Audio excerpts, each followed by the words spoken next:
지내다 보면 속이 이렇게 뻔한 이런 질문을 받는 때가 있습니다.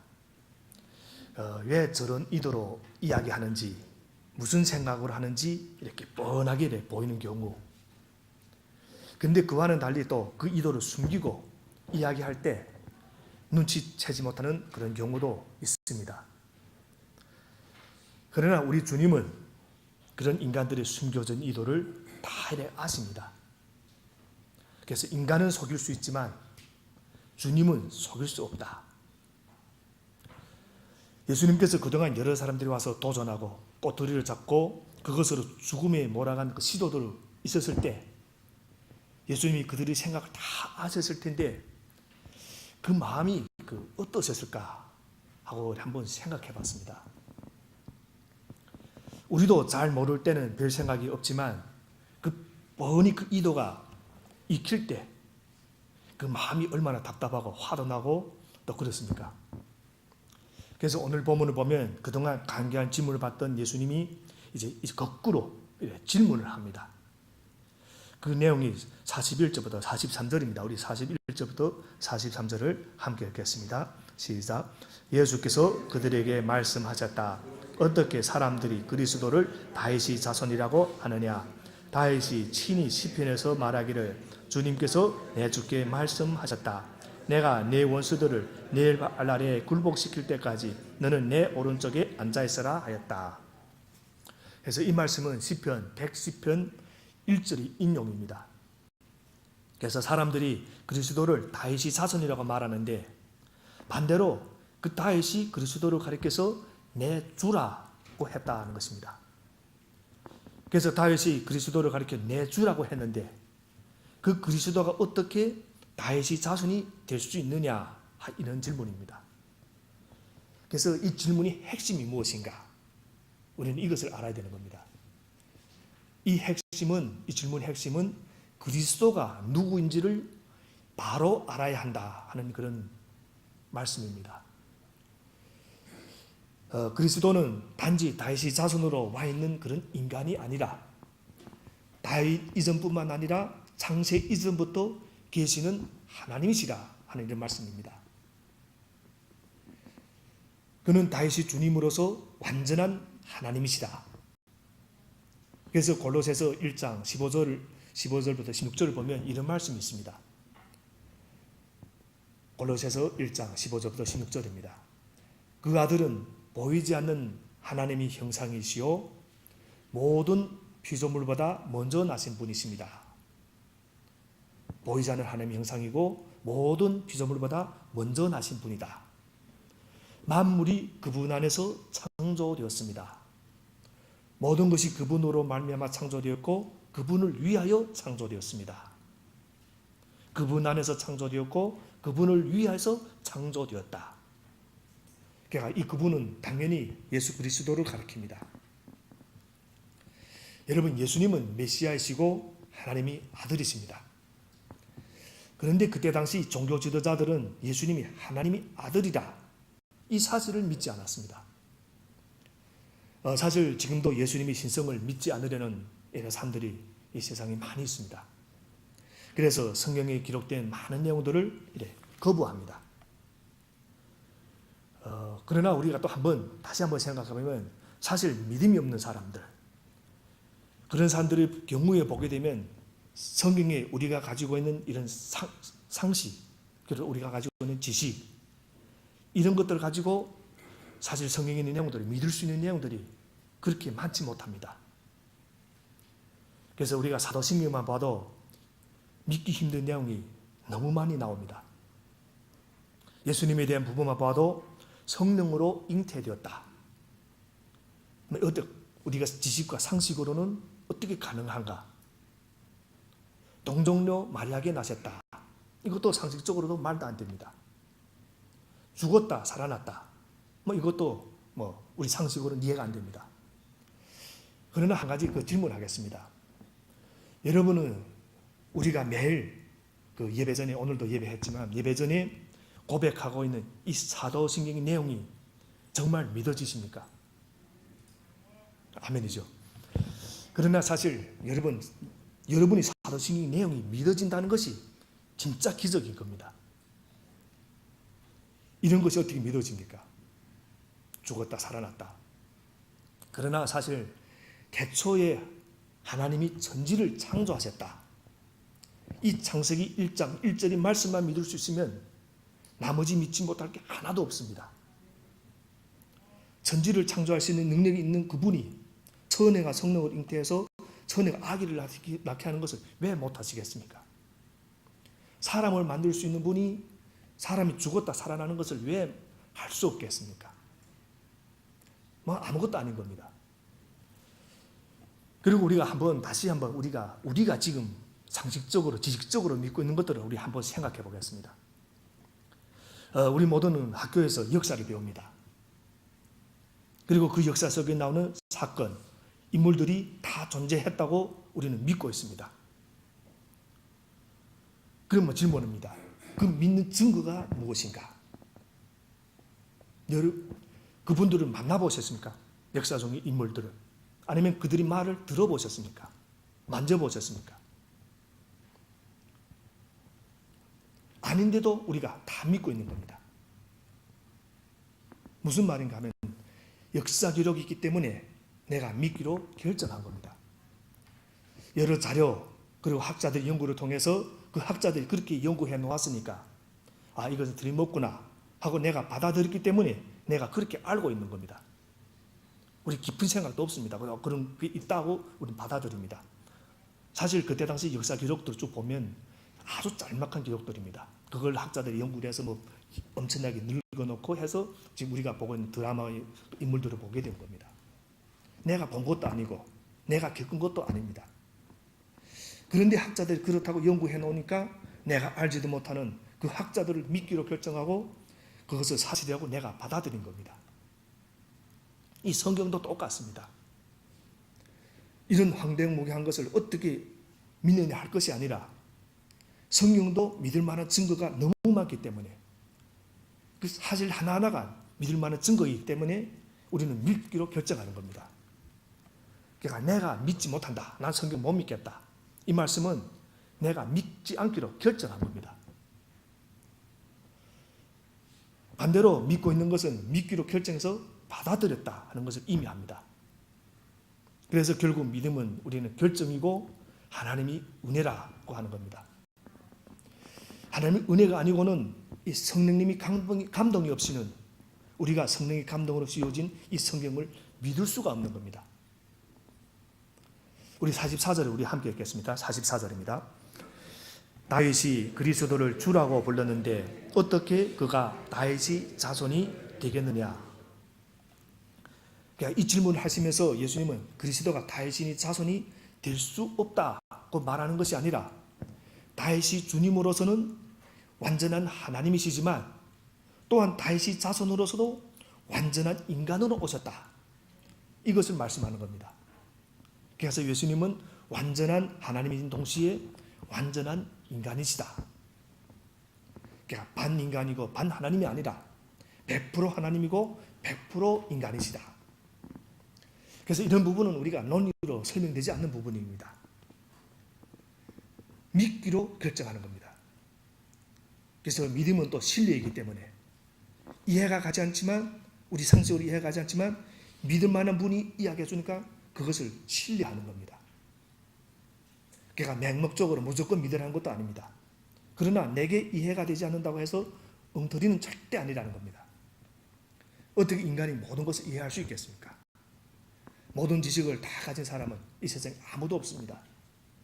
아무리 학자, 대단한 교수, 정말 대단한 전문가라도 이 모든 지식을 다 갖지 못하고 있습니다.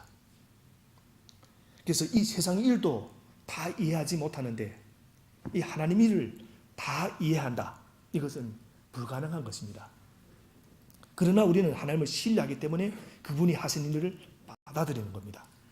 또 하나님이 무엇이든지 할 수 있는 분을 믿고 신뢰한다면 이해가 가지 않는다도 하나님의 기적을 믿을 수 있는 겁니다. 그래서 왜냐하면 하나님을 믿기 때문에. 그래서 우리가 정말 하나님을 신뢰한다면 하나님이 가장 좋은 방법을 갖고 계심을 우리가 신뢰할 수 있는 겁니다. 또 그런 그럼 이런 하나님의 되심을 믿는 우리에게 주어진 믿는 사람으로서 어떻게 생활해야 하나, 이런 과제가 또 우리에게 주어집니다. 우리가 하나님을 믿습니다. 믿으면 그러면 과제를 주십니다. 하나님이 살아계시고 우리를 살펴보고 있다면 우리는 어떻게 살아야 되는가? 이 질문을 가지고 이제 아래 본문을 계속해서 살펴보겠습니다. 이제 그리스도가 왜 다윗의 자손이 되는가 하고 질문하신 예수님은 이제 이어서 율법학자들에서 아주 음하게 꾸짖는 이런 말씀을 하십니다. 그 내용이 45절부터 47절에 나옵니다. 우리 45절부터 47절 함께 읽겠습니다. 시작. 모든 백성이 듣고 있는 가운데 예수님께서는 자기 제자들에게 말씀하셨다. 율법학자들을 조심하여라. 그들은 예복을 입고 다니기를 원하고 장터에서 인사받는 것과 회당에서 높은 자리와 잔치에서 윗자리를 좋아한다. 그들은 과부들의 가산을 삼키고 남에게 보이고 길게 기도한다. 그들은 더 엄한 심판을 받을 것이다.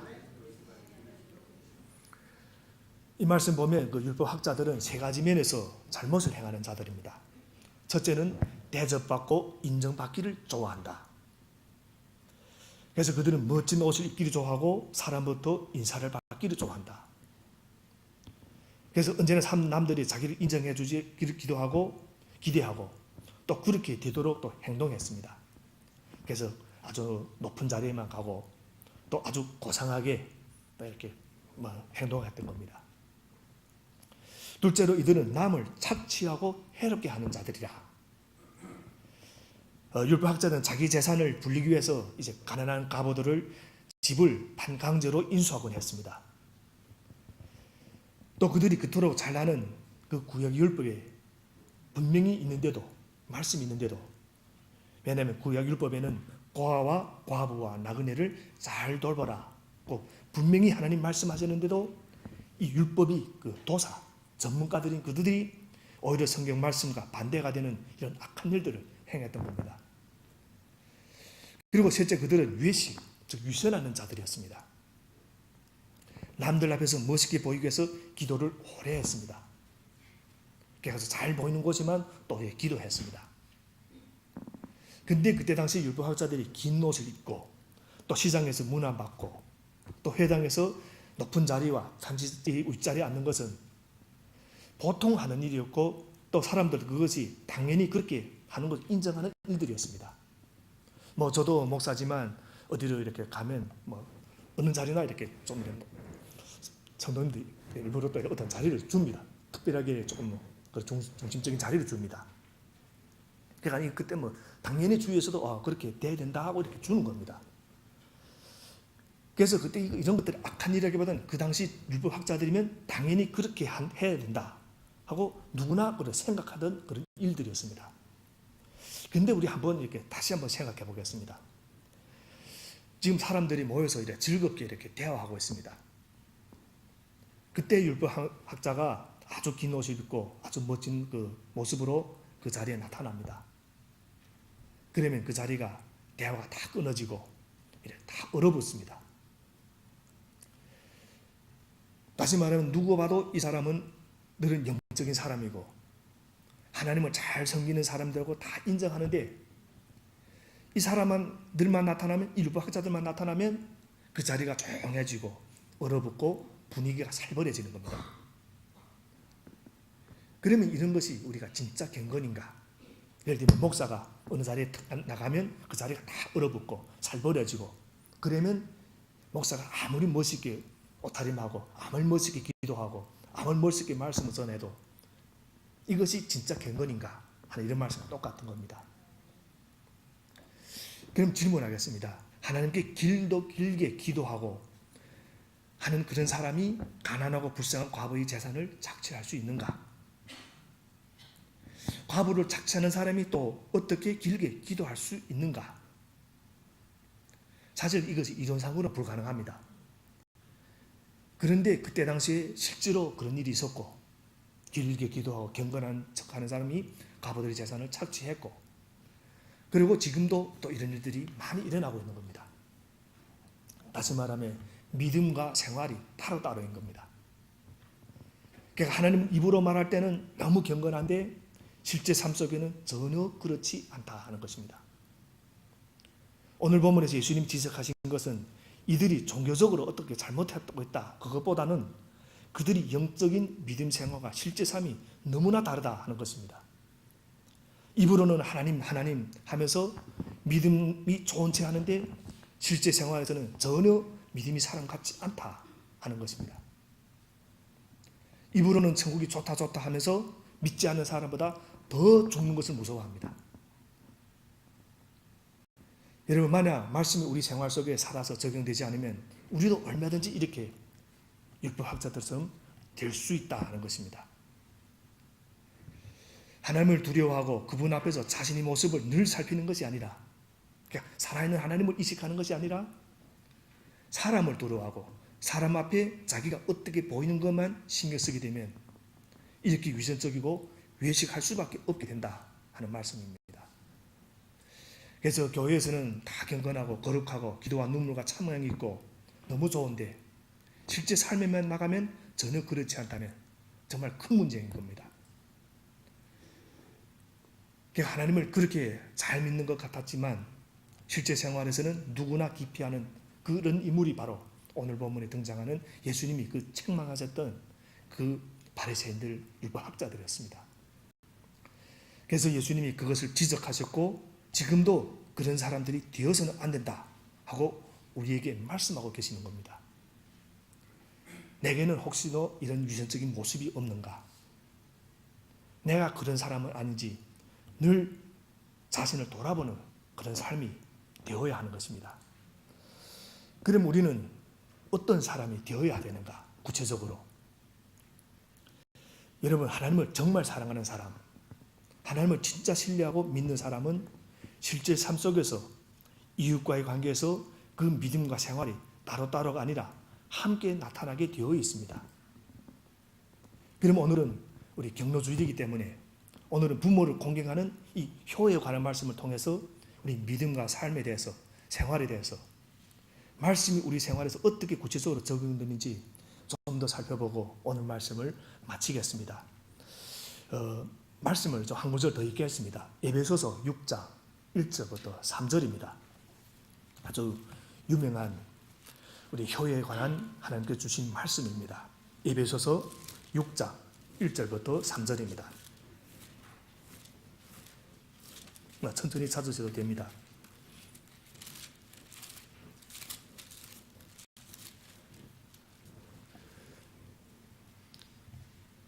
에베소서 6장 1절부터 3절.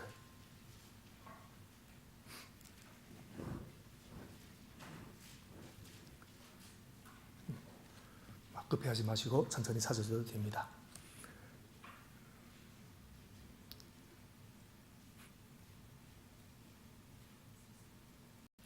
네, 우리 큰 소리로 함께 읽겠습니다. 자녀된 이 여러분, 주 안에서 여러분이 부모에게 순종하십시오. 이것이 옳은 일입니다. 내 부모를 공경하라고 하신 계명은 약속이 딸려있는 첫째 계명입니다. 내가 잘되고 땅에서 오래 살 것이다 하신 약속입니다. 이 말씀 속에서 우리 네 가지 단어를 주목할 필요가 있습니다. 그래야 효에 대해서 바른 이 성경적 이해를 가질 수 있습니다. 첫째는 주 안에서라는 이 단어입니다. 주 안에서. 그리고 둘째는 순종. 셋째는 공경. 넷째는 약속. 이 네 가지 단어를 우리가 꼭 기억해야 됩니다. 특별히 오늘 에베소 말씀처럼 부모에 대한 사랑을 부모에게 순종하고 부모를 공경하는 것이다 하고 정의를 합니다. 그러니까 우리가 부모를 사랑한다 하면 부모를 공경하고 순종하라. 먼저 1절을 보면 부모에게 순종하라 하면서 이것은 옳은 일이라고 합니다. 옳은 일. 여기서 옳다 하는 말은 기본적으로 당연하다는 뜻입니다. 해도 되고 안 되고 당연한 일이다. 그러니까 사람이 부모에게 순종하고 부모를 사랑하는 것은 기본적이고 당연한 일이다. 결코 특별한 선행이나 대단한 공로가 아니라 하는 말씀입니다. 그래서 우리가 부모를 잘 공경하는 사람을 보면 저 대단하다 이런 말 할 필요 없습니다. 당연한 겁니다. 그 십계명 우리 한번 생각해 보겠습니다. 십계명은 이스라엘 백성이면 하나님의 자녀라면 누구나 지켜야 할 가장 기본적인 그런 계명입니다. 그런데 이 십계명 가운데 사랑에 관한 첫 계명이, 그러니까 사람에 관한 첫 계명 가운데 네 부모를 공경하라 하는 말씀이 있습니다. 그래서 부모를 공경하는 것은 하나님이 명령이다. 이 십계명은 하나님이 우리에게 주신 명령입니다. 우리가 지켜야 되고 안 지켜야 되는 문제 아닙니다. 그래도 되고 상황에 따라서 그럴 수도 있고 저럴 수도 있는 문제 아닙니다. 명령입니다. 우리가 믿음 생활하면 이 명령을 꼭 지켜야 됩니다. 그래서 부모를 공경하는 것은 하나님의 명령인데 알다시피 하나님은 우리가 선택할 수 없습니다. 하나님의 명령은. 그래서 부모를 공경하는 건 지켜도 되고 안 지켜도 되는 그런 것이 아니라 반드시 지키고 순종해야 하는 이 주 안에서의 하나님이 명령이라 하는 말씀입니다. 주 안에서. 내 안에서 아니고 주 안에서. 여러분, 우리 인간 사랑의 그 기초가 무엇인지 아십니까? 우리 인간 사랑 기초가 부모를 공경하는 것에서 시작합니다. 그런데 우리는 인간 사랑하면, 인간 사랑 이렇게 이미지 있으면 어떤 대단한 어떤 영웅적인 헌신, 그리고 가난한 사람을 많이 도와주는 것, 이런 것들만 우리가 생각할 때가 많습니다. 어디를 가서 엄청나게 봉사를 한다거나 이런 것들만 우리 생각할 때 많습니다. 물론 이런 것들도 인간 사랑에 다 포함되어 있습니다. 그러나 그 모든 인간 이웃사랑의 기초에는 부모에 대한 공경이 있다. 이것을 우리가 기억하시기 바랍니다. 부모는 눈물을 흘리고 있는데 나는 헌신한다. 그래서 네 부모를 공경하라. 그리하면 네 하나님 여호와가 네게 준 땅에서 네 생명이 길리라. 그래서 인간 사랑은 부모 사랑으로부터 시작된다. 이 말씀입니다. 그래서 부모를 잘 공경함으로써 하나님의 축복이 여러분과 함께 있기를 기도합니다. 또 공경이라 하는 이 말에는 대상을 자랑한다 하는 뜻도 포함되어 있습니다. 자랑한다. 그래서 부모를 공경하라 이 말씀은 부모에 대한 긍지, 자랑을 가지라 하는 뜻입니다. 그리고 그 공경에는 대가가 없습니다. 그래서 공경에서 무엇을 받는 것이 아니라 하는 말씀입니다. 그러니까 이 공경은 그야말로 하나님께서 우리에게 베풀어 주신 사랑, 예수 그리스도의 십자가를 지시기까지 우리를 사랑해 준 그 희생적인 사랑, 이 아가페 사랑이 있어야 할 수 있다 하는 말씀입니다. 대가가 없는 사랑이니까. 그래서 이 에베소서 말씀을 보면 부모에게 순종하고 부모를 공경하라 이 말씀에는 약속이 또 함께 주어져 있습니다. 그래서 3절을 보면 약속 있는 첫 계명이라. 그럼 그 약속이 무엇인가? 부모에게 기쁜 마음으로 자원해서 순종하고 부모를 택가 없이 높이고 섬기면서 사랑하면, 그리고 자랑하면 우리가 이 세상에서 잘되고 오래 살다 그 말씀입니다. 장수한다. 물론 부모에게 순종하고 부모를 공경하는 말씀에 아무리 그 복된 약속이 있어도 이 말씀 앞에서 정말 작아질 수밖에 없는 것이 우리 그 실상입니다. 정말 우리는 부모 앞에서는 작아질 수밖에 없는 겁니다. 아가페와 같은 사랑은 고사하고 정말 그 흉내도 내지 못하는 것이 부모의 믿음에 대한 우리 모습들인 겁니다. 그렇지만 이런 우리 부족한 모습을 인정하고 다시금 하나님께서 베풀어진 이 아가페 사랑을 본받고자 하는 그 마음으로 부모에게 순종하고 부모님을 공경한 일에 열심을 다할 수 있으면 하나님의 축복에 우리에게 임할 줄 믿습니다. 그래서 이렇게 효에 관해서 성경에 정확하게 기록되어 있습니다. 그래서 성경에 자세하게 기록되지 않은 것은 말씀에 출발해서 우리가 그 교훈들을 다 찾아낼 수도 있습니다. 주 안에서 부모에게 순종하고 부모를 공경하라. 이 말씀이 우리 가정에 끈이 자리 잡을 때 사탄이 공격해서 우리 가정을 지킬 수 있고 하나님의 축복이 우리 가정에 풍성하게 임하게 될 겁니다. 왜냐하면 하나님이 약속해 주셨기 때문에 이거는 약속이 따른 축복입니다. 여러분, 하나님 말씀이 우리 삶 속에 적용이 잘 되면 잘 될수록 이 사탄의 공격에서 우리가 이길 가능성이 더 많습니다. 정말 이런 우리 믿음과 생활을 분리시키려는 이 사탄의 공격은 우리에게 죽는 날까지 있게 된다. 이것을 생각해야 되지만 그러나 또 우리가 너무 두려워할 필요는 없습니다. 왜냐하면 사탄은 절대로 예수님을 이기지 못하기 때문에. 그래서 우리가 말씀과 기도를 붙들고 예수님을 바라보면서 함께 길을 걸어간다면 우리도 믿음과 생활이 일치되는 삶을 살 수 있는 것입니다. 이것을 우리가 그건 불가능하다. 아닙니다. 살 수 있습니다. 우리가 이런 기대와 이런 꿈을 오늘 이 말씀과 더불어 다시 한번 마음에 품으시기를 주님 이름으로 축원합니다.